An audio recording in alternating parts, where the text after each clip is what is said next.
Hi friends, welcome to பிஜிஸ் kitchen. பாவக்காய் குழம்பு எப்படி ஈஸியாக செய்கிறதுன்றதை பார்க்கலாம். இந்த மாதிரி நீங்கள் பாவக்காய் குழம்பு செஞ்சு சாப்பிட்ருக்கீங்களா? ஒரு தடவை செஞ்சு ட்ரை பண்ணி பாருங்கள். இந்த மாதிரி செய்கிறதுனால உங்களுக்கு ரொம்ப கசப்பு தெரியாது. ஃபஸ்ட்டு பாவக்காவை இந்த மாதிரி ரவுண்ட் ரவுண்டாக கட் பண்ணி எடுத்துக்கோங்க. நான் இன்றைக்கி 200 கிராம் அளவு பாவக்காய் எடுத்திருக்கேன். பாவக்காவை நல்லா கழுவிட்டு இந்த மாதிரி ரவுண்ட் ரவுண்டாக கட் பண்ணி எடுத்துக்கோங்க. நடுவில் இருக்க அந்த விதைகள்லாம் எடுத்து இந்த மாதிரி கட் பண்ணி எடுத்துக்கணும். இது கூடவே ஒரு சின்ன லெமன் சைஸ் புளியை நல்லா வாஷ் பண்ணிவிட்டு சேர்த்துக்கலாம். புளி சேர்த்துட்டதுக்கப்புறம் இது கூடவே உப்பும் சேர்த்துக்கலாம்.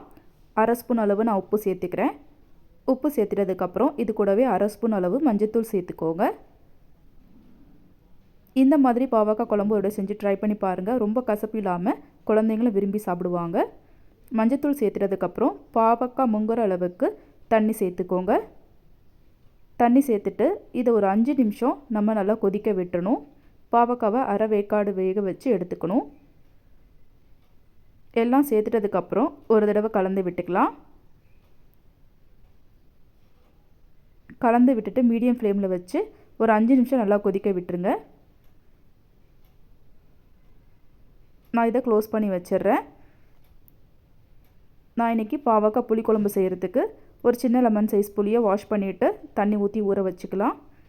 இது ஊறுறதுக்குள்ளே மற்றதெல்லாம் ரெடி பண்ணிடலாம்.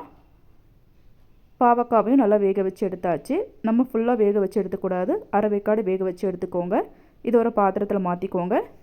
கொஞ்சம் கூட அந்த பாவக்காயில் தண்ணி இல்லாமல் கையை வச்சு நல்லா பிழிஞ்சு எடுத்துக்கோங்க. அப்போ தான் அந்த கசப்புலாம் கொஞ்சம் போகும். நல்லா பிழிஞ்சு வச்சுருக்கேன் ஒரு பாத்திரத்தில். ஒரு மசாலா ரெடி பண்ணிடலாம். மிக்ஸி ஜாரில் ஒரு தேங்காய் பத்தவை இந்த மாதிரி சின்ன சின்னதாக கட் பண்ணி வச்சுருக்கேன். இது கூடவே அரை வெங்காயத்தை இந்த மாதிரி ஸ்லைஸாக கட் பண்ணி சேர்த்துக்கலாம். இது கூடவே நான் அரை தக்காளி சேர்த்துக்கிறேன். ஒரு பெரிய சைஸ் தக்காளியில் அரை தக்காளியை இந்த மாதிரி சின்ன சின்னதாக கட் பண்ணி சேர்த்துக்கிறேன். தக்காளி சேர்த்ததுக்கப்புறம் காரத்துக்கு ஏற்ற மாதிரி நீங்கள் மிளகாய்த்தூள் சேர்த்துக்கோங்க. நான் வீட்டில் அரைச்ச மிளகாய்த்தூள் 2 ஸ்பூன் அளவு சேர்த்துக்கிறேன். இது கரெக்டாக இருக்கும் காரம். 2 ஸ்பூன் அளவு மிளகாய்த்தூள் சேர்த்துட்டு தண்ணி கொஞ்சமாக சேர்த்துட்டு நல்லா சாஃப்டாக அரைச்சி எடுத்துக்கோங்க. இந்த அளவுக்கு நல்லா சாஃப்டாக அரைச்சி எடுத்துக்கணும். கடாயில் 2 ஸ்பூன் அளவு நல்லெண்ணெய் சேர்த்துருக்கேன். நல்லெண்ணெய் நல்லா காய்ச்சதுக்கப்புறம் வேக வச்சு எடுத்து வச்சுருக்கோம்ல பாவக்காவை கொஞ்சம் கொஞ்சமாக சேர்த்துக்கோங்க. பாவக்காய் ஃபுல்லாத்தையும் சேர்த்துட்டு இதை ஒரு 2 நிமிஷம் இந்த எண்ணெயில் நல்லா வதக்கி எடுத்துக்கலாம். நம்ம ஏற்கனவே புளி போட்டு வேக வச்சு எடுத்துருக்கோம். வேக வச்சுட்டு தண்ணி நல்லா பிழிஞ்சு எடுத்துட்டதுக்கப்புறம் இதை ஒரு 2 நிமிஷம் எண்ணெயில் நல்லா வதக்கி எடுத்துக்கோங்க. இந்த மாதிரி செய்கிறதுனால உங்களுக்கு பாவக்காய் ரொம்ப கசப்பாக இருக்காது. எண்ணெயில் நல்லா கலர் சேஞ்ச் ஆகிற வரைக்கும் பாவக்காவை வதக்கி எடுத்துக்கோங்க. இந்த அளவுக்கு பாவக்காய் வதக்கி எடுத்துக்கணும். நல்லா வதக்கி எடுத்தாச்சு. இதை ஒரு பவுலில் மாற்றிக்கலாம். நார்மலாக செய்கிற பாவக்காய் குழம்பு ரொம்ப கசப்பாக இருக்கும். இந்த மாதிரி ஒரு செஞ்சு ட்ரை பண்ணி பாருங்கள். ரொம்ப கசப்பு இல்லாமல் குழந்தைங்களும் விரும்பி சாப்பிடுவாங்க. பாவக்காயில் ரொம்ப கசப்பு இருக்கிறதுனால யாருமே பாவக்காய் குழம்புலாம் சாப்பிட மாட்டாங்க. பாவக்காய் குழம்பு பொரியல் எது செஞ்சாலும் குழந்தைங்களும் சாப்பிட மாட்டாங்க. இந்த மாதிரி ஒரு தடவை செஞ்சு ட்ரை பண்ணி பாருங்கள். வதக்கி வச்சுருக்கதையும் ஒரு பவுலில் எடுத்து வச்சாச்சு. அதே கடாயில் 1 ஸ்பூன் அளவு நல்லெண்ணெய் சேர்த்துட்டு 1 ஸ்பூன் அளவு கடுகு, கொஞ்சமாக சீரகம் சேர்த்துக்கலாம். கடுகு சீரகம் நல்லா பொரிஞ்சிட்டதுக்கப்புறம் ஒரு பெரிய வெங்காயத்தை இந்த மாதிரி சின்ன சின்னதாக கட் பண்ணி சேர்த்துக்கோங்க. நீங்கள் பெரிய வெங்காயம் இல்லைனா சின்ன வெங்காயம் கூட சேர்த்துக்கலாம்.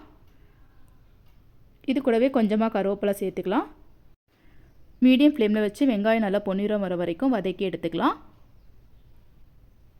வெங்காயம் நல்லா வதங்கிட்டதுக்கப்புறம் இது கூடவே நான் 7 பல்லு பூண்டை இந்த மாதிரி தோல் எடுத்துகிட்டு சேர்த்துக்கிறேன். பூண்டு சேர்த்துட்டு இதை ஒரு 2 நிமிஷம் நல்லா வதக்கி எடுத்துக்கோங்க. நம்ம எப்போவுமே ஒரே மாதிரி குழம்பு செய்யாமல் இந்த மாதிரி டிஃப்ரெண்ட்டாக செஞ்சு பாருங்கள். உங்களுக்கு டேஸ்ட்டும் ரொம்ப நல்லா இருக்கும். பூண்டு சேர்த்துட்டு நல்லா வதக்கிட்டதுக்கப்புறம் 2 மீடியம் சைஸ் தக்காளியை இந்த மாதிரி சின்ன சின்னதாக கட் பண்ணி சேர்த்துக்கலாம். தக்காளி சீக்கிரமாக வேகிறதுக்காக கொஞ்சமாக உப்பு சேர்த்துக்கோங்க. உப்பு சேர்த்துட்டு தக்காளி நல்லா குழையிற வரைக்கும் வதக்கி எடுத்துக்கலாம். தக்காளி இந்த அளவுக்கு நல்லா வதங்கிட்டதுக்கப்புறம் இது கூட நான் ஒரு 1/4 ஸ்பூன் அளவு மஞ்சத்தூள் சேர்த்துக்கிறேன். மஞ்சத்தூள் சேர்த்துட்டு பச்சை ஸ்மெல் போகிற வரைக்கும் வதக்கிக்கலாம். நல்லா வதங்கிட்டதுக்கப்புறம் நம்ம வதக்கி வச்சுருக்க பாவக்காயும் சேர்த்துக்கலாம். எண்ணெயில் நல்லா வதக்கி வச்சுருக்கோம். இதை நல்லா கலரி விட்டுக்கோங்க. நல்லா மிக்ஸ் பண்ணி விட்டதுக்கப்புறம் நம்ம அரைச்சி வச்சுருக்க பேஸ்ட்டும் சேர்த்துக்கலாம். தேங்காய், வெங்காயம், தக்காளி, மிளகாய் தூள்லாம் போட்டு அரைச்சி வச்சுருந்தோம்ல, அதை சேர்த்துட்டு ஒரு 2 நிமிஷம் பச்சை ஸ்மெல் போகிற வரைக்கும் வதக்கிக்கோங்க. நல்லா அதோட கலந்து விட்டுக்கோங்க. 2 நிமிஷத்துக்கு அப்புறம் பாவக்காய் வேகிறதுக்காக கொஞ்சமாக தண்ணி சேர்த்துக்கலாம். ஒரு தடவை நல்லா கலந்து விட்டுட்டு இதை ஒரு 5 நிமிஷம் நல்லா கொதிக்க விட்டுடலாம். தண்ணி கொஞ்சம் வற்றி பாவக்காய் கொஞ்சம் வேகணும். 5 நிமிஷம் நல்லா கொதிச்சிருச்சு. 5 நிமிஷம் நல்லா கொதிச்சதுக்கப்புறம் புளித்தண்ணி நல்லா கரைச்சிட்டு புளித்தண்ணியை சேர்த்துக்கோங்க. புளித்தண்ணி ஃபுல்லாக சேர்த்துட்டு ஒரு தடவை நல்லா கலந்து விட்டுக்கலாம். உப்பு கரெக்டாக இருக்கான்னு செக் பண்ணி சேர்த்துக்கோங்க. நான் ஒரு தடவை கலந்து விட்டுட்டு உப்பு கரெக்டாக இருக்கான்னு செக் பண்ணி உப்பு சேர்த்துக்கிறேன். எனக்கு உப்பு கொஞ்சம் கம்மியாக இருக்கிறதுனால உப்பு கொஞ்சம் சேர்த்துட்டு ஒரு தடவை நல்லா கலந்து விட்டுக்கிறேன். நல்லா கலந்து விட்டுட்டு இதை 5 நிமிஷம் மூடி போட்டு வச்சிடலாம். 5 நிமிஷத்துக்கு அப்புறம் ஓப்பன் பண்ணி பார்க்கலாம். குழம்பு நல்லா திக்காயிருச்சு, பாவக்காவும் நல்லா வெந்துருச்சு. ஃப்ளேம் ஆஃப் பண்ணிடுங்க. நீங்களும் இந்த மாதிரி ஒரு செஞ்சு பார்த்துட்டு கமெண்ட் பாக்ஸில் கமெண்ட் பண்ணுங்கள் எப்படி வந்திருந்ததுன்னு. இந்த வீடியோ உங்களுக்கு கண்டிப்பாக பிடிச்சிருக்கோம் நம்புகிறேன். இந்த வீடியோ பிடிச்சிருந்தா என் சேனல் லைக் பண்ணுங்கள், ஷேர் பண்ணுங்கள், கமெண்ட் பண்ணுங்கள். மறக்காமல் பிஜிஸ் கிச்சனை சப்ஸ்கிரைப் பண்ணிவிட்டு பக்கத்தில் இருக்க பெல் ஐக்கானை கிளிக் பண்ணிக்கோங்க. தேங்க்ஸ் ஃபார் வாட்சிங்.